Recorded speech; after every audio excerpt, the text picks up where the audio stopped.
Welcome to my channel. So first thing first की तर्ज पर आपको सबसे पहले ये बता दूं कि हमारा जो आज का वीडियो है वो BCA की 5th यूनिट और BSc IT सेकेंड ईयर की 5th यूनिट पे बेस्ड है। सिलेबस का पहले आप कंपैरिजन करके देख लीजिए। ये दोनों सिलेबस जो हैं लगभग एक जैसे ही हैं और कहीं कहीं कुछ टॉपिक्स इसमें कम लिखे हैं, इसमें कुछ ज़्यादा लिखे हैं, बट एक्चुअल में ये पूरे के पूरे जो सिलेबस है एक जैसे हैं। कैसे, मैं आपको बता देता हूँ। इसमें आपको मेमोरी मैनेजमेंट के बारे में पढ़ना है। सबसे पहले आपको दिया है ऑक्सिलरी मेमोरी। ऑक्सिलरी मेमोरी को हम सेकेंडरी मेमोरी भी बोलते हैं, जिसके अंतर्गत मैग्नेटिक ड्रम, डिस्क और टेप आते हैं।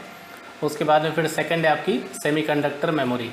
सेमीकंडक्टर का यूज़ करके कंप्यूटर की प्राइमरी मेमोरी बनाया जाता है। इसमें आपकी मेमोरी हायरार्की भी दी हुई है और इसके आगे का मैं थोड़ा सा छोड़ देता हूँ, अब आप इसको कंपैरिजन कर लीजिए। मेमोरी हायरार्की आपकी इसमें भी है। मेन मेमोरी जो कि सेमीकंडक्टर मेमोरी भी कहलाती है और ऑक्सिलरी मेमोरी ये आपका तीसरा टॉपिक है। तो ये एक लाइन को यहाँ पे आधी लाइन में कंप्लीट कर दिया है। फिर आपकी आती है एसोसिएटिव मेमोरी। एसोसिएटिव मेमोरी भी सेम टू सेम यहाँ पे दिया हुआ है। फिर इसके बाद में यहाँ पे क्या किया इसने, वर्चुअल मेमोरी दिया है। तो वर्चुअल मेमोरी यहाँ पे देखिए आपको वर्चुअल मेमोरी मिल जाएगी। फिर वर्चुअल मेमोरी का कंसेप्ट है address space and memory space. तो वो इसमें दिया नहीं है लेकिन पूछ देता है, तो फिर आप कैसे करोगे, तो फिर पता लगूगा हो जाएगा ना। तो इसलिए आपको वर्चुअल मेमोरी भी बहुत अच्छे से पढ़नी है। फिर आपका आता है address mapping, page table, page replacement, cash और ये पेज रिप्लेसमेंट तक जो है ये सब के सब आपके मेमोरी मैनेजमेंट के टेक्निक्स हैं, मतलब एड्रेस मैपिंग से लेके पेज रिप्लेसमेंट तक। फिर आपका एक लास्ट कंसेप्ट आता है कैश मेमोरी। कैश मेमोरी के अंदर में हिट रेशियो, कैश मेमोरी की मैपिंग टेक्निक्स और इसके राइटिंग इनटू कैश कैसे होता है ये अपने को समझना है। इसको भी इसने एक टॉपिक में कवर अप कर दिया BSc IT में। तो BSc IT वालों को ये बताना चाहता है सिलेबस कि भाई आप इतने से ही समझ लो। तो मैंने आपको समझा दिया कि पूरा का पूरा जो सिलेबस है वो सेम है। तो हम क्या करेंगे, BCA 5th जो BCA 3rd ईयर है उसके क्वेश्चन पेपर निकालेंगे और उसका सॉल्यूशन देखेंगे। फिर आपके BSc IT का भी देख लेंगे, एक आध दो पेपर मिलान करने के लिए कि भाई सेम टू सेम क्वेश्चन आते हैं कि नहीं आते हैं। तो अपन 3 क्वेश्चन पेपर निकाल लेते हैं BCA का और 2 क्वेश्चन पेपर निकाल लेते हैं BSc IT का। 5th यूनिट आज अपन करने वाले हैं, ये आपको समझ में आ ही होगा। तो चलिए वीडियो शुरू करते हैं। तो ये अपना BSc IT सेकंड 2022 का पेपर, ये है 21 का पेपर BSc IT सेकंड। तो 2 पेपर हमारे BSc IT के हो जाएंगे और इसी के साथ BSc IT का एक और निकल गया 2020 का, तीसरा क्वेश्चन पेपर भी यहीं से देख लेंगे। फिर ये आपका BCA पार्ट 3 का एग्जामिनेशन है, न्यू कोर्स के हिसाब से 2022 का पेपर और 2021 का पेपर। तो BSc का अपन क्वेश्चन ज़्यादा देख लेंगे, उससे कोई फ़र्क नहीं पड़ता। अब मैं इन सब क्वेश्चंस को लेके चलता हूँ आपके प्रेजेंटेशन पे। तो एक यूनिट की कीमत तुम क्या जानो, BSc IT और BCA वाले बाबू, इसी तर्ज पे अपन चालू करेंगे। देखिए ये क्वेश्चन पेपर मैं यहाँ पे लेके आ गया हूँ, ठीक है। तो ये सबसे पहले BCA का क्वेश्चन पेपर है, यहाँ पे मैं मेंशन कर देता हूँ BCA। अब यहाँ पे देखिए क्वेश्चन क्या पूछ रहा है, right short notes on the following. सबसे पहले associative memory, memory mapping, page table, replacement algorithms और हिट रेशियो। मेरी तरह आप नहीं करना, यहाँ पे पहले बोल रहे हैं कि कोई 4 बनाना है, तो इसको पहले पढ़ लेना कि आपको कोई 4 इसमें बनाना है। अब यहाँ पे अपन 4-5 क्या देखेंगे, यहाँ पे तो हमको सब बताना है। सबसे पहला कंसेप्ट आता है एसोसिएटिव मेमोरी का। तो एसोसिएटिव मेमोरी का कंसेप्ट इतना ही होता है कि हमारे पास में डाटा जो होता है ना, इस डाटा को निकालने के लिए हमारे पास एक की आर्ग्यूमेंट होता है। ये की आर्ग्यूमेंट क्या करता है, हमारे डाटा में जाता है और डाटा को मैच कर करके निकाल के बाहर लाता है। ये जो कंसेप्ट है केवल एसोसिएटिव मेमोरी में ही होता है और किसी दूसरी मेमोरी में नहीं होता। एसोसिएटिव का मतलब आप क्या समझते हैं, जो एसोसिएट करे। एसोसिएट मतलब जो सहायता करे। जैसे एसोसिएट प्रोफेसर होते हैं, वो प्रोफेसर को सहायता करते हैं। वैसी एसोसिएटिव मेमोरी जो होती है, आपके कंप्यूटर की जितनी भी मेमोरी होती है, चाहे वो कैश हो, रजिस्टर हो या आपकी प्राइमरी हो या सेकेंडरी हो, इन सभी के साथ में एसोसिएटिव मेमोरी एक बहुत महत्वपूर्ण रोल प्ले करती है। ज़्यादा कहानी सुनाने से बेहतर है कि आप इसको लिखा हुआ देख लो, डायग्राम देख लो, तो आपको अच्छे से याद भी रहेगा कि आपको क्या लिख के आना है। डायग्राम देखिए, सबसे पहले यहाँ पे एसोसिएटिव मेमोरी है ये, ठीक है। एसोसिएटिव मेमोरी के अरे होते हैं, मतलब यहाँ पे पूरा डाटा एक अरे के फॉर्म में स्टोर्ड रहता है। अब ये जो की रजिस्टर है, इसमें ही मैंने आर्गूमेंट की बात की कि आर्गूमेंट अपन जो भी पास करते हैं वो की के हिसाब से एसोसिएटिव मेमोरी में सर्च किया जाता है, मैच होता है तो अपने को वो डाटा मिल जाता है। अब ये लिखता क्या है कि an associative memory can be considered as a memory unit whose stored data can be identified for access by the content of data itself। मतलब जो आपका कंटेंट है उसी से ही आपको पहचान करना है। अगर यहाँ पे लिखा है दिस इज़ अ बुक, तो जब तक आप अ बुक नहीं सर्च करोगे ना तब तक आपको कोई चीज़ मिलने वाली है ही नहीं। ये इसका मतलब है, इससे ज़्यादा कुछ नहीं है। So associative memory is often referred as content addressable memory. ये आपको बिल्कुल याद रखना है कि इसको कंटेंट एड्रेसेबल मेमोरी भी बोलते हैं। ये लिख के आना है आपको। When a write operation is performed in associative memory, no address memory location is given to the word। जब यहाँ पे कोई डाटा को राइट किया जाएगा तो इसका मेमोरी लोकेशन देने की ज़रूरत नहीं पड़ेगी। The memory itself is capable of finding an empty unused location। क्योंकि जो आप मेमोरी ढूंढ रहे हो वो खुद ही कैपेबल होती है जो भी अनयूज लोकेशन है उसको ढूंढने के लिए। On the other hand, when the word is to be read from an associative memory, the content of the word। और जब किसी डाटा को हमको ढूंढने की ज़रूरत पड़ती है, इसका मतलब होता है अगर आपको कोई चीज़ को पढ़नी है, उसी को अपन ढूंढना पढ़ना बोलते हैं, तो the content of the word और the part of the word is specified. तो जैसे कि मैंने आपको यहाँ पे बताया, पार्ट ऑफ द वर्ड या कोई सा भी कंटेंट आप उसको बता देते हो तो उसको पढ़ लिया जाता है। The words which match the specified content are located by the memory and are mark for reading. और जिसको आप मार्क कर देते हो उसको मार्किंग कर दी जाती है कि हाँ भाई ये अपना मैच रजिस्टर अपना ये मैच रजिस्टर जो है वो बनते रहता है। तो ये थी आपकी एसोसिएटिव मेमोरी। इसका आप स्क्रीनशॉट मत मारिएगा, इसको अच्छे से लिख के रट्टा मारिएगा। समझ में ना आया हो तो पिछला 1 मिनट को फिर से सुन लीजिएगा, अच्छे से एसोसिएटिव मेमोरी आपको लिख के आना है। अब दूसरा आपको टॉपिक यहाँ पे पूछा है मेमोरी मैपिंग क्या होती है। तो मेमोरी मैपिंग जो है, मैपिंग के टेक्निक्स होती हैं मेमोरी की, ठीक है। इसको भी अपन देखते हैं डिटेल में। ये जो कंसेप्ट है ये आता है आपका कैश मैपिंग से। तो जैसा हम जानते हैं कि कैश मेमोरी जो होती है ये bridges the mismatch of speed between the main memory and processor. जो आपकी प्रोसेसर होती है और मेन मेमोरी होती है उसके बीच में ब्रिज का काम करती है। मतलब ये आपको कोई कैलकुलेशन प्रोवाइड कराना हो तो कैश मेमोरी सबसे फास्टेस्ट मेमोरी होती है, इसका अपन यूज़ करते हैं। तो जब भी when ever cache hit occurs, जब भी कैश हिट होता है तो देखिए मेमोरी मैपिंग आपको पढ़ना है, लेकिन कैश क्यों पढ़ा रहा हूँ मैं, क्योंकि कैश मेमोरी के अंतर्गत ही सारी मैपिंग टेक्निक्स होती हैं। तो सबसे पहले अपन कैश मेमोरी को भी यहाँ पे कवर कर लेते हैं। कैश मेमोरी क्या होती है, ये प्रोसेसर और मेन मेमोरी के बीच में ब्रिज का काम करती है और जो स्पीड होती है ना, जो मिसमैच होता है स्पीड का, उसको कवर अप करती है। और जब भी कैश हिट होता है, कैश हिट का मतलब क्या होता है, देखिए कोई प्रोसेस, जैसे मान लीजिए आपने किसी मेमोरी में किसी प्रोसेस को ढूंढने की कोशिश की और वो प्रोसेस अगर आपको मिल गई तो उसको अपन हिट बोलेंगे। तो इसका मतलब यहाँ पे लिखा भी हुआ है कि the word that is required is present in the memory of the cash. तो वो कैश मेमोरी में अगर वो पर्टिकुलर जो भी अपन कंटेंट को एड्रेस करने की कोशिश कर रहे हैं वो अगर है तो उसको अपन क्या बोलते हैं, कैश का हिट बोलते हैं। Then the required word would be delivered from the cache memory to the CPU। उसके बाद ही उसको क्या किया जाता है, CPU में प्रोसेस के लिए डाल दिया जाता है।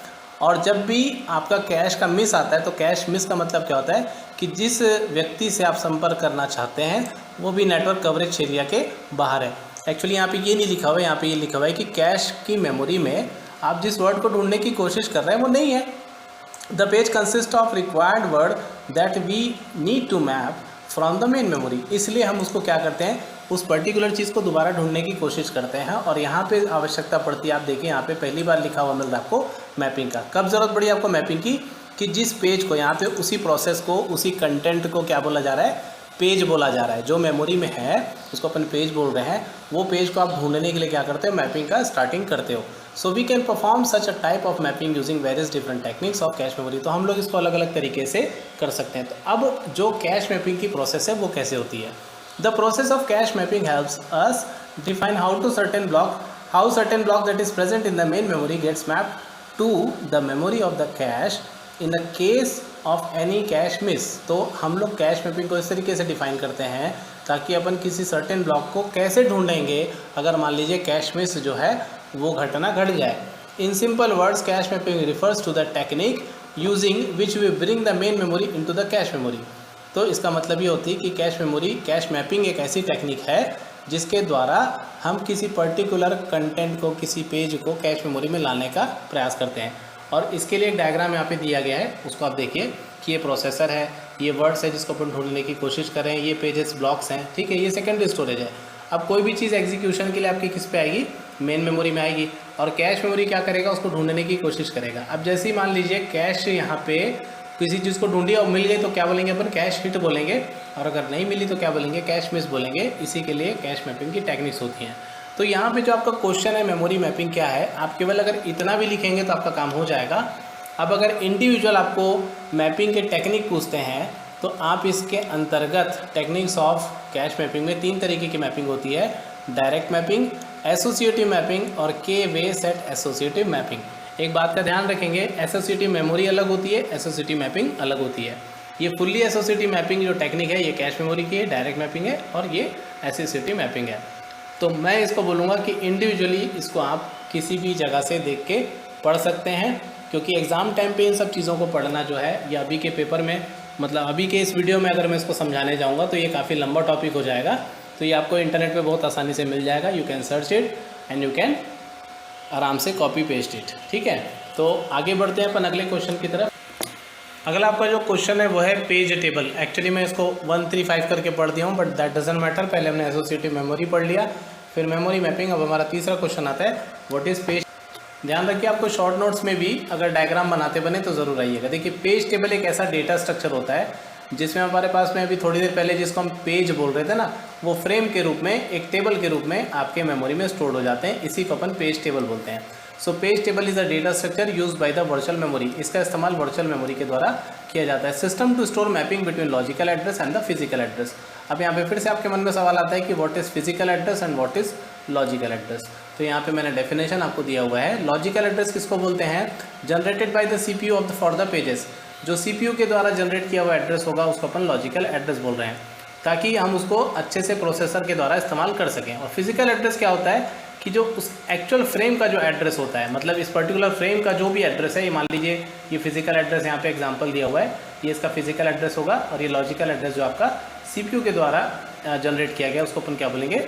Logical address. तो आई थिंक पेज टेबल के बारे में, not I think only, I am sure that कि पेज टेबल के बारे में अगर आप इतना लिख के आएंगे तो आपको बहुत अच्छे से मार्क्स इसमें 5 नंबर का आराम से मिल जाएगा। देन आता है आपका हिट रेशियो।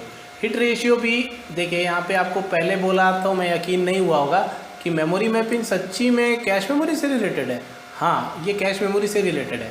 सिमिलरली जैसे हिट रेशियो है, तो हिट रेशियो किसका होता है? केवल कैश मेमोरी के अंतर्गत ही ये चीज़ आती है। कैश का हिट किसको बोलते हैं और कैश का मिस किसको बोलते हैं, ये आपको पता हो गया। ठीक है, कि जब प्रोसेस या पेज अपने को मिली मेमोरी में तो उसको बोलेंगे हिट, और नहीं मिली तो क्या बोलेंगे? मिस। अब इसका एक फॉर्मूला है छोटा सा, वो आपको दिखा देता हूँ। उसके बाद में फिर आपका हिट रेशियो के बारे में आपको कहानी ख़त्म हो जाएगी। ये रहा आपके सामने hit ratio and miss ratio का कंसेप्ट। हिट रेशियो और miss ratio in caches have a lot to do with cache hits and cache misses. मतलब इसी के द्वारा सब कुछ किया जाता है, इसलिए यहाँ पे लिखा हुआ है lot to do with cache hits and cache misses. A hit ratio is a calculation of cache hits. कितने बार कैश हिट हुआ, इसका कैलकुलेशन कहलाता है हिट रेशियो। इसको कैलकुलेट करने के लिए ये फार्मूला आपके सामने दिया हुआ है, रट्टा मार लीजिएगा। And comparing them with how many total content request were received. और इसी से हम कंपेयर करते हैं कि कितने अपने को कंटेंट रिसीव हुए। मिस रेशियो क्या होता है? The flip side of this where the cache misses are calculated and compared with the total number of content request that were received. तो जितना आपका कैश हिट हुआ है उसका ठीक जो उल्टा होगा, फ्लिप साइड होगा, दूसरा साइड होगा, वो क्या कहलाएगा? उसका मिस रेशियो। तो आइदर आप कैश का हिट रेशियो कैलकुलेट कर लो और आप क्या कर लो, कैश का मिस रेशियो कैलकुलेट करो। नॉर्मली कैश का हिट रेशियो ही कैलकुलेट किया जाता है।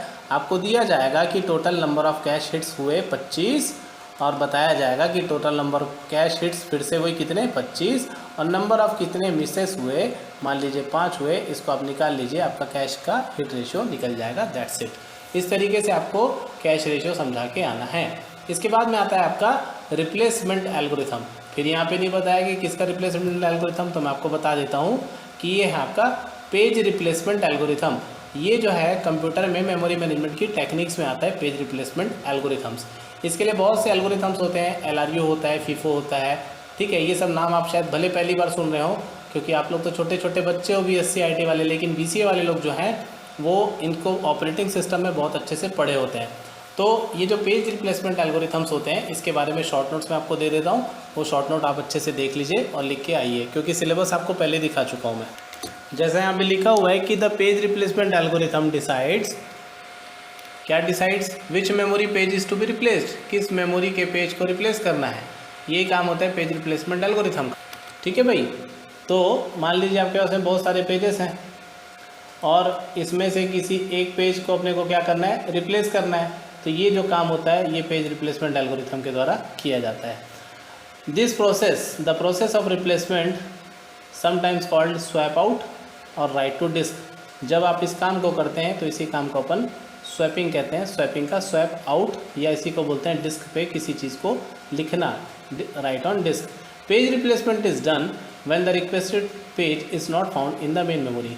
तो जैसे अभी अपन थोड़ी देर पहले कैश मेमोरी के बारे में डिस्कस कर रहे थे, कोई चीज़ अगर मिस हो जाती, नहीं मिलती है, तो वैसे ही अपन जब कोई मेन मेमोरी में कोई अपने को पेज नहीं मिलता है तब अपने को क्या करना पड़ता है, नहीं मिलता तो अपन उसको क्या बोलते हैं, मेन मेमोरी में नहीं मिला बोलते हैं। तो मेन मेमोरी में नहीं मिला बोलते हैं तो उसको अपन शॉर्ट में क्या बोलते हैं, पेज फॉल्ट बोलते हैं, मतलब पेज फॉल्ट आता है।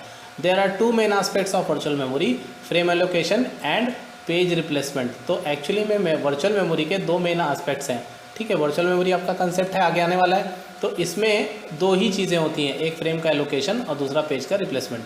It is very important to have the optimal frame allocation and page replacement algorithm. इसका मतलब ये है कि आपको ये सारी चीज़ें लिख के आने की, पेज रिप्लेसमेंट एल्गोरिथम जो है बहुत ज़रूरी होता है, इसको करना ज़रूरी होता है। Frame allocation is all about how many frames are to be allocated to the process, while the page replacement is all about determining the page number which needs to be replaced in order to make space for the requested page। तो आपको केवल यहाँ से page replacement किसके लिए है ये निर्धारित करने के लिए है कि page number which needs to be replace, कौन से पेज को रिप्लेस करना है। तो एक ही बात को आप दो तीन तरीके से घुमा घुमा के कैसे लिखते हैं वही यहाँ पे आपको समझना है। तो वर्चुअल मेमोरी के दो कंसेप्ट है, कौन कौन से, एक फ्रेम एलोकेशन, दूसरा पेज रिप्लेसमेंट। पेज रिप्लेसमेंट क्या होता है, जिसमें पेज कौन से पेज को रिप्लेस करना है ये बताया जाता है। तो ये डायग्राम आप पेज रिप्लेसमेंट बना के आ सकते हैं। तो ये था आपका यूनिट 5 का क्वेश्चन नंबर 1 के सभी आंसर्स, ठीक है। तो इतना देर लग गया, ओके आगे बढ़ते हैं। Explain memory organization in computer architecture, draw memory hierarchy diagram. ये मेरा फेवरेट क्वेश्चन इसलिए है क्योंकि इसके लिए आपको ना पिरामिड बनाना है। अरे गीज़ा का पिरामिड नहीं बनाना रे बाबा, आपको सिंपल सा एक पिरामिड बनाना है। इस पिरामिड में आपको क्या करना है, सबसे ऊपर में जो कंप्यूटर की सबसे फास्टेस्ट मेमोरी होती है that is called register memory, ठीक है।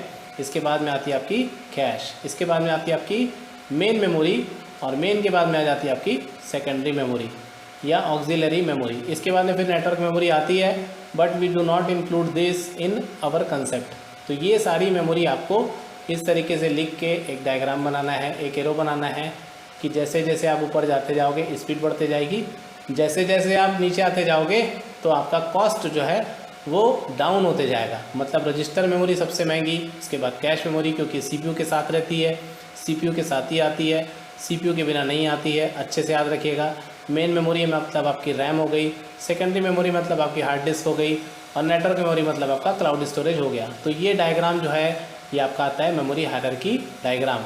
और मेमोरी ऑर्गेनाइजेशन आपको समझाना हो तो इन सब मेमोरी के बारे में आपको बहुत अच्छे से लिखना है। तो अभी तक हम लोग इन्हीं के बारे में पढ़ रहे थे, क्यों आप लोग को नहीं पता चला था क्या? अरे ठीक है, समझ गए। तो हम लोग एक्चुअली में क्वेश्चन नंबर 2 के बारे में अभी तक डिस्कशन कर रहे थे। फिर आता है आपका explain the concept of virtual memory. ये आपका यही तो, अरे वर्चुअल मेमोरी क्या होती है, वर्चुअल मेमोरी क्या होती है, एक बार इसको डायग्रामिकली समझ लीजिए। ये तो आपको लिखना ही है कि वर्चुअल मेमोरी के दो तरीके होते हैं मैनेज करने के, लेकिन एक छोटी सी चीज़ आपको और समझानी है कि जो आपकी मेमोरी है, ठीक है, मैं मेमोरी को ऐसे ड्रॉ करता हूँ। मान लीजिए मेमोरी आपकी, ये क्या आपकी रैम है। रैम क्या होता है, इतनी सी रहती है 4 GB, और सेकेंडरी स्टोरेज कितनी होती है, कभी 1000 GB, कभी 50,000 GB, अपने को क्या करने का है ना। तो जब अपन यहाँ से किसी डाटा को लेके आते हैं, ठीक है, तो कभी कभी अपने को जगह थोड़ी सी कम पड़ जाती है। तो हम क्या करते हैं, मतलब हम नहीं करते, ऑपरेटिंग सिस्टम का ये कंसेप्ट है कि इसने क्या किया कि जो चीज़ यहाँ पे यूज़ नहीं हो रही है उसको वापस ले जाके पटक देता है ये कहाँ पे, सेकेंडरी स्टोरेज में, थोड़ी देर के लिए टेम्परेरी। इसी को अपन बोलते हैं वर्चुअल मेमोरी। ये कभी 2 GB की होती है, कभी 10 GB की होती है, अकॉर्डिंग टू द नीड। अब जब इसकी ज़रूरत पड़ती है या इसके जितने पोर्शन की ज़रूरत पड़ती है उतने पोर्शन को फिर से रैम में ला के स्टोर किया जाता है, काम खत्म हो जाता है। तो ये वर्चुअल मेमोरी का कंसेप्ट है। आपको बहुत अच्छे से समझ में अगर आ गया हो तो अच्छी बात है, नहीं आया हो तो एक बार जाके पढ़ लीजिए, गूगल कर लीजिए फटाफट। मैं आपको थोड़ा सा नोट्स भी दिखा देता हूँ। Okay, so what is virtual memory? Virtual memory is a memory management technique where secondary memory can be used as if it were a part of main memory। मतलब एक ये है कि वर्चुअल मेमोरी मैनेजमेंट की एक technique है जहां secondary memory को हम बिल्कुल मेन मेमोरी की तरह इस्तेमाल कर सकते हैं। ठीक है, आपने डायग्राम देखा था ना कि अपन मेन मेमोरी को, पीछे जाके देख लो कि अपन मेन मेमोरी को किस तरह यूज़ कर सकते हैं, सेकेंडरी मेमोरी की तरह यूज़ कर सकते हैं। Virtual memory is common technique use in computers operating system. ये बहुत ही कॉमन टेक्निक है, एकदम मतलब सामान्य टेक्निक है, इसका इस्तेमाल तो करते ही हैं। Virtual memory uses both hardware and software. ये हार्डवेयर और सॉफ्टवेयर दोनों का इस्तेमाल करती है। कैसे कैसे? हार्डवेयर का इस्तेमाल मतलब आपके हार्ड डिस्क और रैम को तो इस्तेमाल कर ही रही है। सॉफ्टवेयर का मतलब आपके ऑपरेटिंग सिस्टम को इस्तेमाल कर रही है। To enable a computer to compensate for physical memory shortages. इसी की वजह से आपके कंप्यूटर में जो मेन मेमोरी की कमी है वो नहीं होती, ये होने नहीं देता। मतलब मैं होने नहीं देगा ऐसे टाइप का क्या? Temporary transferring data from random access memory to disk storage. Mapping chunks बोले तो टुकड़ा। Mapping chunks of memory to disk files enables a computer to treat secondary memory as though it were main memory. समझ में आया क्या? ये होता आपका क्या? Virtual memory. भाइयों बहनों, समझ में आया हो तो लाइक बटन अगर आपने अभी तक नहीं दबाया हो तो दबाना ना भूले। अगले प्रश्न की ओर बढ़ते हैं। तो बहरहाल ये आपका जो यूनिट 5 है वही ख़त्म हो जाता है। इसके बाद में आपका BCA थर्ड ईयर का पहला क्वेश्चन पेपर का 5th यूनिट यहाँ पे समाप्त होता है। अगले क्वेश्चन पेपर पे चलते हैं। ये आपका सेकंड क्वेश्चन पेपर है, what do you mean by virtual memory. Again देखिए फिर से वही क्वेश्चन पूछ दिया। अब भी तो बताया रे वर्चुअल मेमोरी क्या होती है। ठीक है, फिर why is cache memory used. Cache memory को यूज़ क्यों करते हैं, बता देना क्यों करते हैं भाई। हैं अभी थोड़ी देर पहले समझाया था ना। What are the different mapping techniques for cache memory. Again देखो पूरा क्वेश्चन रिपीट कर दिया। Explain the following semiconductor memories page replacement. So all the questions are repeated. So I'm not going to tell answer of any one of this question. Understand? You better understand. Comment करके बताइए अगर कुछ छूट रहा हूँ तो बताइए, इंतज़ार में हैं हम। अगले में कूदते हैं। ये आ गया आपका BSc का क्वेश्चन पेपर। अब देखिए BSc वालों की जो दिल की धड़कनें थी, हो सकता है पूरा पिछला वीडियो स्किप करके सीधा यहाँ कूद के भग के आ गए होंगे। बहुत स्मार्ट हो गए आजकल के बच्चे लोग, पूरा वीडियो नहीं देखते। पूरा वीडियो देखो रे, समझ में आया? एग्जाम का टाइम है, एक ही बार तो देखना है। Okay, so explain the page table and page replacement. फिर से देखिए वही है ना, पेज टेबल पेज रिप्लेसमेंट अभी थोड़ी देर पहले बताया था ना BCA के क्वेश्चन पेपर में। So please do not cheat ना, पूरा पढ़ के आना। Describe the auxiliary memory. अब ऑक्सिलरी मेमोरी बताने मत बोलना मेरे को, क्योंकि ऑक्सिलरी मेमोरी बोले तो मेमोरी का ड्रम, इसमें ड्रम में ऐसे मैग्नेटिक मटेरियल लगा रहता है और इसमें आप पूरा का पूरा डाटा को स्टोर करके रखते हैं। दिखता ड्रम जैसे, इसलिए इसको मैग्नेटिक ड्रम बोलते हैं। मैग्नेटिक डिस्क बोले तो ऐसा डिस्क होता, उसमें सेक्टर होता, सेक्टर के बाद में ट्रैक होता, ट्रैक में रीड राइट हेड होता। ऐसा डायग्राम बना के सुंदर आओगे तो नंबर तो मिलेगा ही ना। तो ऑक्सिलरी मेमोरी बच्चे लोग का फर्स्ट ईयर में पढ़ाते हैं फंडामेंटल ऑफ कंप्यूटर में। इसका नाम ऑक्सिलरी लग देने से कोई कठिन चीज़ या टफ चीज़ नहीं हो जाता, बहुत आसान है। इसको अच्छे से पढ़ो समझो। मैग्नेटिक टेप आपका तीसरा। बचपन में कैसेट देखा होगा ना, कैसेट जिसमें गाना बजता था कुमार सानू का, तुझे देखा तू ये, सॉरी मैं गाना नहीं गाऊंगा। सो ये आपका जो मैग्नेटिक टेप होता था ना, वो इस तरीके से होता था। समझ में आएगी बात? वैसे चश्मा जैसे दिख रहा है, हंसने का नहीं। ठीक है, लास्ट क्वेश्चन आपका right short notes on memory hierarchy. तो वही हायरार्की मेरा फेवरेट वाला डायग्राम, गीज़ा का पिरामिड वाला। ठीक है ना। देन वर्चुअल मेमोरी, देखो फिर से वही क्वेश्चन रिपीट हो गया, तो सारे क्वेश्चन रिपीटेड है। मतलब ये है कि खाली एक पेपर करके जाओगे तो 3 पेपर बन जाएंगे। अगला पेपर देखते हैं, एक्सप्लेन मेमोरी मैनेजमेंट टेक्निक्स। ठीक है, अगेन वही क्वेश्चन रिपीट और differentiate between cache memory and virtual memory. तो यहाँ पे भाइयों बहनों आपको पूरा का पूरा कैश मेमोरी को छाप देना है, यहाँ पे पूरा आपको वर्चुअल मेमोरी को छाप देना है। नहीं, आपको ऐसा बिल्कुल नहीं करना है। आपको कैसे पढ़ाना है, इसको एक पेज लेना है, इस पेज में सबसे पहले कैश मेमोरी को आराम से एक्सप्लेन करना, उसके बाद फिर वर्चुअल मेमोरी को आराम से एक्सप्लेन करना। ये हो जाएगा ना, बस काम ख़त्म, आपको पूरा नंबर मिल जाएगा। आगे और कुछ बचा क्या? हाँ, ये लास्ट क्वेश्चन पेपर है, explain cache memory and hit ratio. तो ये भी हो चुका है। एसोसिएटिव मेमोरी पहला ही पेपर में हो गया। Explain main memory, auxiliary memory, हो गया रे वीडियो खत्म। चलो भागो, सुनो ना, सब्सक्राइब कर लेना प्लीज़, और 2-4 लोग को भेज देना वीडियो को। बेचारे लोग अगर साल भर पढ़े नहीं होंगे तो कम से कम 5 मिनट का पढ़ के 2-4 नंबर मिल जाएगा उन गरीबों को, हैं। ठीक है, चलो वीडियो को लाइक कर देना, सब्सक्राइब कर देना, भूलना मत। ठीक है, thank you very much, see you on the next video.